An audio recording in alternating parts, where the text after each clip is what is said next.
श्रीगुरुभ्यो नमः। श्रीमद्धनुमद्भीममध्वान्तर्गतरामकृष्णवेदव्यासात्मकलक्ष्मीहयग्रीवाय नमः।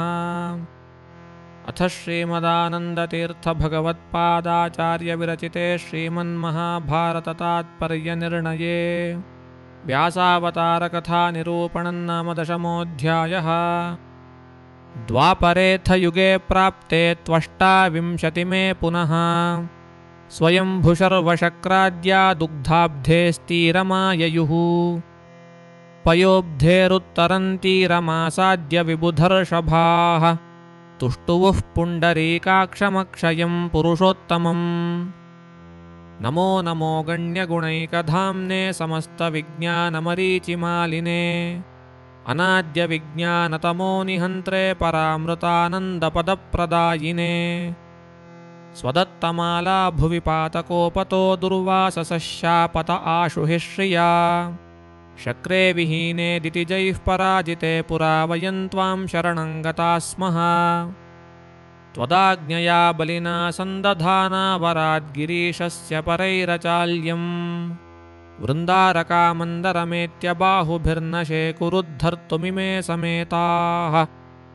तदा त्वया नित्यबलत्वहेतुतो योऽनन्तनामा गरुडस्तदंसके उत्पाट्य चैकेन करेण मन्दरो निधापितस्तं ससह त्वया वहत्। पुनः परीक्षद्भिरसौ गिरिः सुरैः सहासुरैरुन्नमितस्तदंसतः व्यचूर्णयत्तानखिलान् पुनश्च ते त्वदीक्षया पूर्ववदुत्थिताः प्रभो। पुनश्च वामेन करेण वीश्वरे निधायतं स्कन्धगतस्त्वमस्य अगाः पयोब्धिं सहितः सुरासुरैर्मथ्ना च तेनाब्धिमथाप्यमथ्नाः।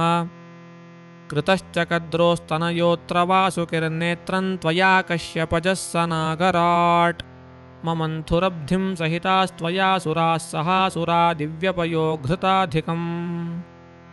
नैच्छन्तपुच्छन्दितिजा अमङ्गलं तदित्यथाग्रं जगृहुर्विषोल्बणम् श्रान्तास्तु तेतो विबुधास्तु पुच्छन् त्वया समेता जगृहुस्त्वदाश्रयाः। अथातिभारादविशत्सु काञ्चनो गिरिः स पातालमथत्वमेव तङ्कच्छपात्मा त्वभरस्वपृष्ठे ह्यनन्यधार्यं पुरुलीलयैव उपर्यधश्चात्मनि नेत्रगोत्रयोस्त्वया परेणा विशता समेधिताः। ममन्थुरब्धिं तरसा मदोत्कटाः सुरासुराः क्षोभितनक्रचक्रम् श्रान्तेषु तेष्वेक उरुक्रमस्त्वं सुधारसाप्त्यै मुदितो ह्यमथ्नाः। तदा जगद्ग्रासि विषं समुत्थितं त्वदाज्ञया वायुरधात्करे निजे कले स्वरूपं तदतीव दुस्सहं वराद्विधातुः सकलैश्च दुःस्पृशम्। करे विमथ्यास्तबलं विधाय ददौ स किञ्चित् गिरिशाय वायुः स तत्पिबन् कण्ठगतेन तेन निपातितो मूर्च्छित आशुरुद्रः।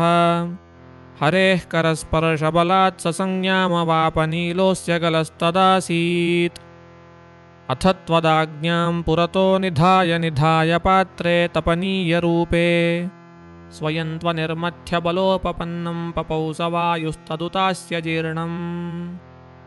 त्यल्पपानाच्च बभूव शूला शिवस्य शीर्षस्य करावशिष्टम् अभूत्कलिः सर्वजगत्सु पूर्णं पीत्वा विकारो न बभूव वायोः। कले शरीरादभवन् कुनागाः सवृश्चिकाश्वापदयातु धानाः अथ त्वयाब्धौ तु विमथ्यमाने सुरा भवत्तामसुरा अवापुः। तथा युधान्याभरणानि चैव दिवौकसां पारिजातस्तरुश्च तथैव साक्षात् सुरभिर्निशेषो बभूव तत्कौस्तुभं लोकसारम्। अथेन्दिरा यद्यपि नित्यदेहा बभूव तत्रापरया स्वतन्वा ततो भवान् दक्षिणबाहुना सुधाकमण्डलुं कलशं चापरेण प्रगृह्य तस्मान्निरगात् समुद्राद्धन्वन्तरिर्नाम हरिन्मणिद्युतिः ततो भवद्धस्तगतन्दिते सुताः सुधाभरं कलशं चापजह्रुः। मुक्तं त्वया शक्तिमतापि दैत्यान् सत्यच्युतान् कारयितुं वधाय ततो भवाननुपममुत्तमं वपुर्बभूव दिव्यप्रमदात्मकं त्वरन् श्यामन्नितम्बार्पितरत्नमेखलञ्जाम्बूनदाभाम्बरभृत्सुमध्यमम् बृहन्नितम्बं कलशोपमस्तनं सत्पुण्डरीकायतनेत्रमुज्ज्वलम् समस्तसारं परिपूर्णसद्गुणं दृष्ट्वैव तत्सम्मुमुहुः सुरारयः परस्परं ते मृतहेतुतोऽखिला विरुध्यमानाः प्रददुस्मते करे समं सुधायाः कलशं विभज्य निपाययास्मानिति वञ्चितास्त्वया धर्मच्छलं पापजनेषु धर्म इति त्वया ज्ञापयितुं तदोक्तम् यद्यत्कृतं मे भवतां यदीह संवाद एवोद्विभजे सुधामिमाम् यथेष्टतोऽहं विभजामि सर्वथा न विश्वसध्वं मयि केनचित् क्वचित् इति प्रहस्याभिहितं निशम्य स्त्रीभावमुग्धास्तु तथेति ते वदन् ततश्च संस्थाप्य पृथक् सुरासुरांस्तवातिरूपोच्चलितान् सुरेतरान् सर्वान् भवद्दर्शन ईक्ष्य लज्जितास्म्यहं दृशो मीलयतेत्यवोचः निमीलिताक्षेष्वसुरेषु देवतान्यपाययः साध्वमृतं ततः पुमान् क्षणेन भूत्वा पिबतः सुधां शिरोराहोर्न्यकृन्तश्च सुदर्शनेन तेनामृतार्थं हि सहस्रजन्मसु प्रतप्य भूयस्तप आरितो वरः स्वयंभुवस्तेन भवान् करेस्य बिन्दुं सुधां प्रास्य शिरोजहार शिरस्तु तस्य ग्रहतामवापसुरैः समाविष्टमथो स बाहुः क्षिप्तः कबन्धोऽस्य शुभोदसागरे त्वया स्थितोऽद्यापि हि तत्र सामृतः अथासुराः प्रत्यपतन्नुदायुधाः समस्तशस्ते च हतास्त्वया रणे कलिस्तु स ब्रह्मवरादजेयोरुते भवन्तं पुरुषेषु संस्थितः तस्यार्धदेहा समभूतलक्ष्मीस्तत्पुत्रका दोषगणाश्च सर्वशः अथेन्दिरा वक्षसि ते समास्थिता त्वत्कण्ठगं कौस्तुभमासधाता यथा विभागं च सुरेषु दत्तास्त्वया तथान्येऽपि हि तत्र जाताः इत्थं त्वया साध्वमृतं सुरेषु दत्तं हि मोक्षस्य निदर्शनाय भवेद्धि मोक्षो नियतं सुराणान्नैवासुराणां स कथञ्चन स्यात् उत्साहयुक्तस्य च तत्प्रतीपं भवेद्धि राहोरिव दुःखरूपम् कलिः स्वयं ब्रह्मवरादिदानीं विबाधते स्मान् सकलाः प्रजाश्च अज्ञानमिथ्यामतिरूपतोऽसौ प्रविश्य सज्ञानविरुद्धरूपः त्वदाज्ञया तस्य वरोऽब्जजेन दत्तः स आविश्य शिवं चकार कदागमांस्तस्य कुयुक्तिबाधान्न हि त्वदन्यश्चरितुं समर्थः वेदाश्च सर्वे सहशास्त्रसङ्घा उत्सादितास्तेन न सन्ति तेऽद्य तत्साधु भूमावतीर्य वेदानुद्धृत्य शास्त्राणि कुरुष्व सम्यक् अदृश्यमज्ञेयमतर्क्यरूपं कलिन्निलीनं हृदयेऽखिलस्य सच्छास्त्रशस्त्रेण निहत्य शीघ्रं पदं निजं देहि महाजनस्य ऋते भवन्तन्न हि तन्निहन्ता त्वमेक एवाखिलशक्तिपूर्णः ततो भवन्तं शरणं गता वयं तमो निहत्यै निजबोधविग्रहम् इतीरितस्तैरभयं प्रदाय सुरेश्वराणां परमो प्रमेयः प्रादुर्बभूवामृतभूरिलायां विशुद्धविज्ञानघनस्वरूपः वसिष्ठनामा कमलोद्भवात्मजः सुतोऽस्य शक्तिस्तनयः पराशरः तस्योत्तमं सोऽपि तपोचरद्धरिः सुतो मम स्यादिति तद्धरिर्ददौ उवाच चैनं भगवान् सुतोषितो वसोर्मदीयस्य सुतास्ति शोभना वने मृगार्थं चरतोऽस्य वीर्यं पपात भार्यां मनसा गतस्य तच्छेन हस्ते प्रददौ स तस्यै दातुं तदन्येन तु युध्यतोपतत् जग्रास तन्मत्स्यवधूर्यमस्वसुर्जलस्थमेनाञ्जगृहुस्मदाशाः तद्गर्भतो भून्मिथुनं स्वराज्ञे न्यवेदयन् सोऽपि वसोः समार्पयत् पुत्रं समादाय सुतां स तस्मै ददौ सुतो भूदथ मत्स्यराजः कन्या तु सा दाशराजस्य सद्मन्यवर्धतातीव सुरूपयुक्ता नाम्ना तु सा सत्यवतीति तस्यान्तवात्मजोऽहं भवितास्म्यजोऽपि इति ऋतश्चक्रधरेण तां मुनिर्जगाममार्तण्डसुतां समुद्रगाम् उत्तारयन्तीमथ तत्र विष्णुः प्रादुर्बभूवाशु विशुद्धचिद्घनः विदोषविज्ञानसुखैकरूपोऽप्यजो जनान् मोहयितुं मृषैव योषित्सु पुंसो ह्यजनीव दृश्यते न जायते क्वापि बलादिविग्रहः यथा नृसिंहाकृतिराविरासीत् स्तम्भात्तथा नित्यतनुत्वतो विभुः आविर्भवेद्योषिति नो मलोत्थस्तथापि मोहाय निदर्शयेत्तथा स्त्रीपुंप्रसङ्गात् परतो यतो हरिः प्रादुर्भवत्येष विमोहयञ्जनम् अतो मलोत्थोऽयमिति स्म मन्यते जनो शुभः पूर्णगुणैकविग्रहम् द्वीपे भगिन्याश्च यमस्य विश्वकृत्प्रकाशते ज्ञानमरीचिमण्डलः प्रभासयन्नण्डबहिस्तथान्तः सहस्रलक्षामितभानुदीधितिः अगण्यदिव्योरुगुणार्णवः प्रभुः समस्तविद्याधिपतिर्जगद्गुरुः अनन्तशक्तिर्जगदीश्वरेश्वरः समस्तदोषातिविदूरविग्रहः शुभमरकतवर्णो रक्तपादाब्जनेत्राधरकररसनाग्रश्चक्रशङ्खाब्जरेखः रविकरवरगौरञ्चर्मचैणं वसानस्तटितमलजटासन्दीप्तचूडं दधानः विस्तीर्णवक्षाः कमलायताक्षो बृहद्भुजः कम्बुसमानकण्ठः समस्तवेदान्मुखतः समुद्गिरन्ननन्तचन्द्राधिककान्तिसन्मुखः प्रबोधमुद्राभयदोर्द्वयान्वितो यज्ञोपवीताजिनमेखलोल्लसन् दृशा महाज्ञानभुजङ्गदष्टमुज्जीवयानो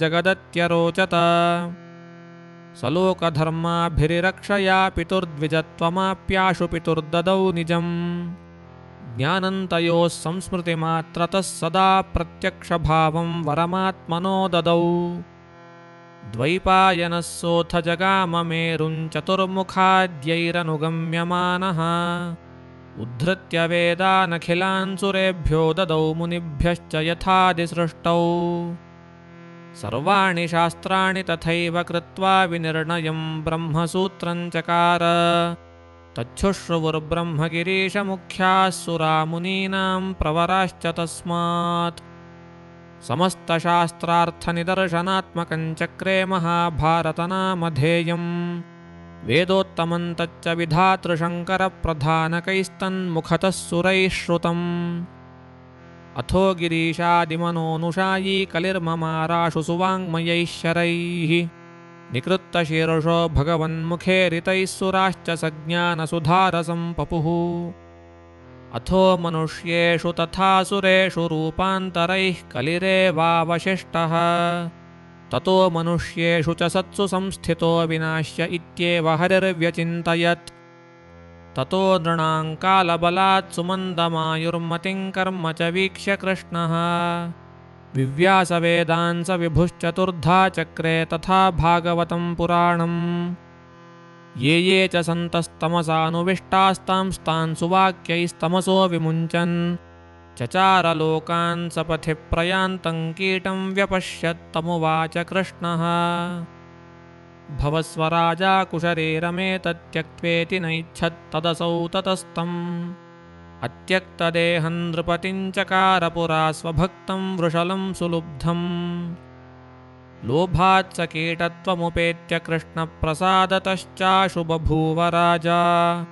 तदैव तं सर्वरूपाः प्रणेमुर्ददुः करञ्चास्य यथैव वैश्याः उवाच तं भगवान् मुक्तिमस्मिंस्तव क्षणे दातुमहं समर्थः तथापि सीमार्थमवाप्य विप्रतनुं विमुक्तो भवमत्प्रसादात् ज्ञानं च तस्मै विमलं ददौ समहीं च सर्वां बुभुजे तदन्ते त्यक्त्वा तनुं विप्रवरत्वमेत्यपदं हरेरापसुतत्ववेदी एवं बहून् संसृतिबन्धतः प्रभुर्व्यमोच यद्व्यासतनुर्जनार्दनः बहून्यचिन्त्यानि च तस्य कर्माण्यशेषदेवेश सदोदितानि। अथास्य पुत्रत्वमवाप्तुमिच्छंश्चचार रुद्रः सुतपस्तदीयम्। ददौ च तस्मै भगवान् वरन्तं स्वयं च तप्त्वेव तपो विमोहयन्। विमोहनायासुरसर्गिणां प्रभुः स्वयं करोतीव तपः प्रदर्शयेत्। कामादिदोषांश्च मृषैव दर्शयेन्न तावता तस्य हि सन्ति कुत्रचित्। ततस्त्वरण्योः स बभूव पुत्रकः शिवोऽस्य सोऽभूच्छुकनामधेयः। शुकी हि भूत्वा ह्यगमद्घृताचीव्यासं विमत्नन्तमुतारणीन्तम्। अकामयन् कामुकवत्स भूत्वा तयार्थितस्तं शुकनामधेयम्। चक्रे ह्यरण्योस्तनयं च सृष्ट्वा विमोहयंस्तत्त्वमार्गेष्वयोग्यान्। शुकन्तमाशु प्रविवेश वायुर्व्यासस्य सेवार्थमथास्य सर्वम्। ज्ञानं ददौ भगवान् सर्ववेदान् स भारतं भागवतं पुराणम्। शेषोऽथ पैलं मुनिमाविशत्तदावीशः सुमन्तुमपि वारुणिं मुनिम्। ब्रह्माविशत्तमुत वैशम्पायनं शक्रश्च जैमिनिमथाविशद्विभुः। कृष्णस्य पादपरिसेवनोत्सुकाः सुरेश्वरा विविशुराशुतान् मुनीन्। समस्तविद्याः प्रतिपाद्यतेष्वसौ प्रवर्तकांस्तान् विदधे हरिः पुनः। ऋचां प्रवर्तकं पैलं यजुषां च प्रवर्तकम्। वैशम्पायनमेवैकं द्वितीयं सूर्यमेव च। चक्रेऽथ जैमिनिं साम्नामथार्वाङ्गिरसामपि। सुमन्तुं भारतस्यापि वैशम्पायनमादिशत्। प्रवर्तने मानुषेषु गन्धर्वादिषु चात्मजम्। नारदं पाठयित्वा च देवलोकप्रवृत्तये। आदिशत् ससृजे सोऽथ रोमाञ्चाद्रोमहर्षणम्। तं भारतपुराणानां महारामायणस्य च। पञ्चरात्रस्य कृत्स्नस्य प्रवृत्त्यर्थमथादिशत्। तमाविशत् कामदेवः कृष्णसेवासमुत्सुकः। स तस्मै ज्ञानमखिलं ददौ द्वैपायनः प्रभुः। सनत्कुमारप्रमुखांश्चक्रे योगप्रवर्तकान्। भृग्वादीन् कर्मयोगस्य ज्ञानं दत्त्वामलं शुभम्। जैमिनिं कर्ममीमांसाकर्तारमकरोत् प्रभुः। देवमीमांसकाद्यन्तं कृत्वा पैलमथादिशत्। शेषं च मध्यकरणे पुराणान्यथ चाकरोत्। शैवान् पाशुपताच्चक्रे संशयार्थं सुरद्विषाम्। वैष्णवान् पञ्चरात्राच्च यथार्थज्ञानसिद्धये। ब्राह्माश्च वेदतश्चक्रे पुराणग्रन्थसङ्ग्रहान्। एवं ज्ञानं पुनः प्रापुर्देवाश्च ऋषयस्तथा। सनत्कुमारप्रमुखा योगिनो मानुषास्तथा। कृष्णद्वैपायनात् प्राप्य ज्ञानं ते मुमुदुः सदा। समस्तविज्ञानगभस्तिचक्रं विताय विज्ञानमहादिवाकरः। निरस्य चाज्ञानतमो जगत्ततं प्रभासते भानुरिवावभासयन्। चतुर्मुखेशानसुरेन्द्रपूर्वकैः सदा सुरैः सेवितपादपल्लवः। प्रकाशयंस्तेषु सदात्मगुह्यं मुमोदमेरौ च तथा बदर्याम्। इति श्रीमदानन्दतीर्थभगवत्पादाचार्यविरचिते श्रीमन्महाभारततात्पर्यनिर्णये व्यासावतारकथानिरूपणं नाम 10मोऽध्यायः। श्रीमध्वेशार्पणमस्तु।